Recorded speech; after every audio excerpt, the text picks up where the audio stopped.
everyone, it's Nina. Thanks so much for joining me today. Today I'm sharing a window card, also featuring the spotlight scene technique that I like to call. It's a really fun technique that lets you be able to spotlight a certain area of your card in the scene that you're creating. And I'm going to be sharing that with you today. Here I've got a Simon Says Stamp brand new stamp set. This is the Friendship Blooms stamp set and coordinating dies. I designed this for their new Reason to Smile release. Everything just came out a couple days ago on the 17th, so be sure to head on over to my blog for links to the products. I'm going to be using these today to create my scene. I've got the Simon Says Stamp Intense Black Dye ink. I love this ink for not only my Copic coloring, but also for watercoloring as well, because it is waterproof and also safe to use with your Copic markers. So I'm going to be stamping this onto my white cardstock. I'm going to be stamping this twice actually, once on one piece of cardstock and then on another piece, as you'll see here. I'm doing this because I need multiple images of some of them, so rather than taking them all apart and only stamping some of them, I'm just quickly stamping everything once again, and then I'll just use those other pieces on another card at a future point. Alright, so I'm going to do my Copic coloring. I'm going to place the music while I color, and then come back once we go ahead to finish creating the card. If you want to fast forward to the end of the coloring, if you're not interested in seeing that, I will put an annotation here on the side of the screen so that way you can go ahead and fast forward to that portion of the video. Otherwise, enjoy, and I will see you in a little bit.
Alright, so now that we've got all of my coloring done, I'm bringing in the coordinating dies and I'm attaching them down onto my cutting pad here with some washi tape. I'm going to run these through. You can use whatever type of tape you'd want to hold them down, but it is handy to have them taped down so that way they don't shift as you're running them through your machine and then ended up cutting a little bit skewed. So here you can see how the dies cut out, perfectly cut, and I love how cute these images look. They're really, really fun. So I'm just going to remove all of these pieces. And now I'm going to do some watercoloring for my scene. I'm going to be creating a background watercolor wash. And here I've got the Prima Watercolor Confections Classics paint set. There are 3 different sets in the Prima watercolor pans. This is the Classics. There's also the Tropicals and the Decadent Pies. I'm going to be mixing up a little bit of a slightly bluish green color. It's going to be more blue than blue-green, but it's going to have a greenish tint to it. So I'm mixing up the colors until I get the color combination to the way I like. And then I'm going to go ahead and start dropping this onto my watercolor panel here. I'm going to end up die cutting this later on, but for now I'm going to be using this whole square. I'm going to watercolor the entire piece, and I'm just going to keep dropping color in until I have it completely covered up. Next, I'm going to go ahead and dry it, and then I'll bring in another layer of that blue color, and I'm just going to keep layering color on top of each other. The reason I'm doing this is because it gives me multiple layers to the watercoloring, and it is able to give me some dimension to the background. I'm trying to leave some white areas in my painting, so that way it kind of gives the effect of clouds in the background, because this is going to be a sky for my scene. So I'm just going to keep dropping in color and making sure I leave light areas around the darker colors, and I'm not going too dark. Finally, after I've done all of my layering, I'm going to go back over top with a wash of water just to quickly mix things up a little bit and soften those colors just a little bit more. Here I've got some Heidi Swapp Gold Color Shine, and I'm going to be flicking this onto my panel. I love splatters, and these gold splatters always are so much fun. I ended up drying that so that way it dried faster. You could let it air dry. Here I've got a piece of vellum. I'm going to be stamping one of the sentiments that's included in the stamp set. I love this sentiment, sending you hugs and prayers. It's a really sweet and encouraging sentiment, and it's perfect for all sorts of different cards. I'm going to go ahead and heat emboss this with some gold embossing powder from Ranger. Once I heat set that, I'm going to go ahead and fussy cut these out with my scissors. Just going to quickly go around the entire sentiment. I love doing this for all of my sentiments. It's really fun, and it helps me give them some dimension. So here I'm going to be creating my window. I'm going to be die cutting a circle from the Simon Says Stamp Stitch Circle dies.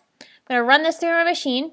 I've also got some white cardstock here, and I'm going to be cutting this with the Simon Says Stamp Stitched Rectangle dies. And this is going to be the panel for where my window is going to end up being cut from.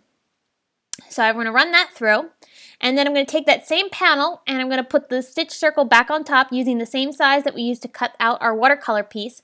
And this is going to be our window. We're going to lay the watercolor piece inside of the negative area of this panel.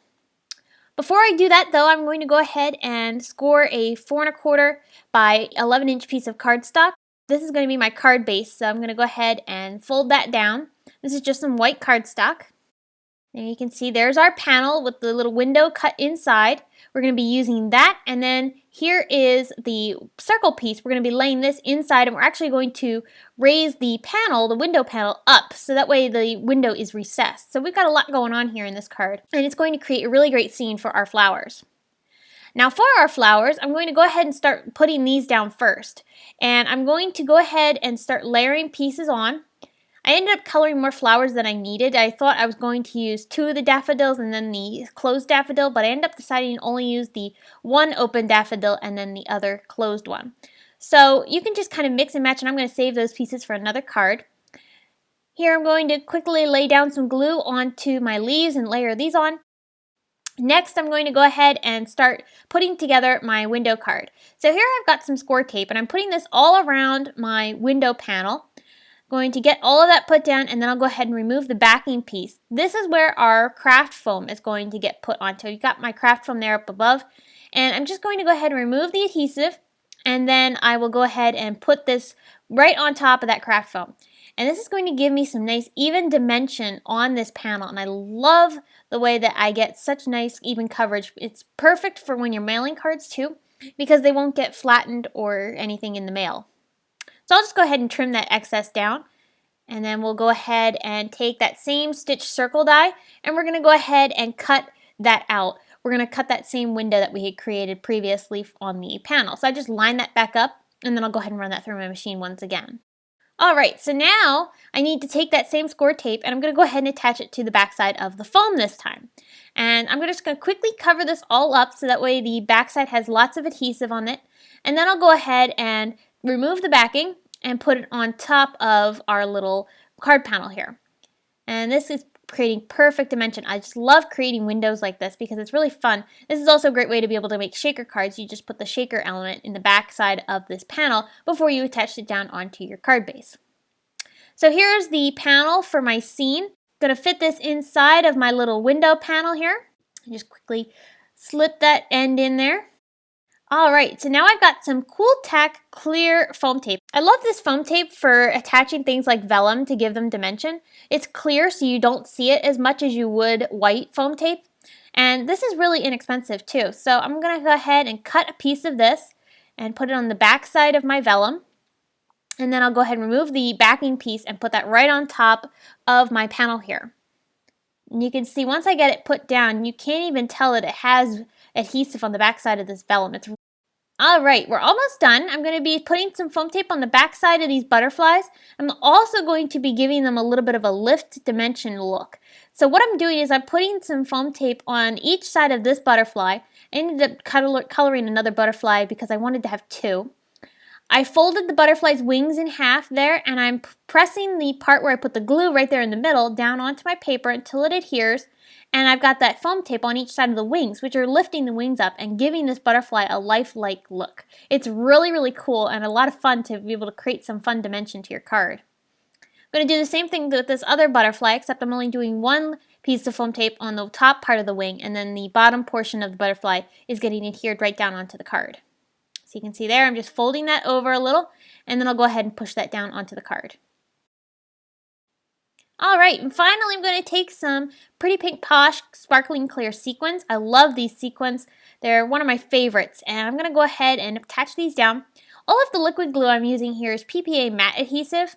If you follow my blog a lot, you know it's one of my favorite glues. It's the one I use all the time for liquid glue, and I'm just using that to adhere those sequins down. I know they won't go anywhere with that glue.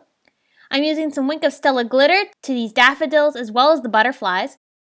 And then finally, I'm going to take some glossy accents and put some on top of the portions of the butterflies as well as part of the stamen on the daffodils. So that's going to do it for me. I hope you've enjoyed. Be sure to stop over at my blog where you can get more information on this card, including the products used. This card is also part of the Simon Says Stamp Reason to Smile blog hop. It's a special blog hop celebrating the release of this month's new products. And here's another card that you'll find over at my blog featuring some more of the new Reason to Smile products. If you enjoyed this video, be sure to give it a thumbs up and subscribe to my YouTube channel. And here's another video you might be interested in featuring Copic coloring and scenes. Thanks so much for stopping by. You can find me on social media at Facebook, Instagram, Pinterest, and YouTube, as well as my blog. Thanks for watching, and we'll see you again soon.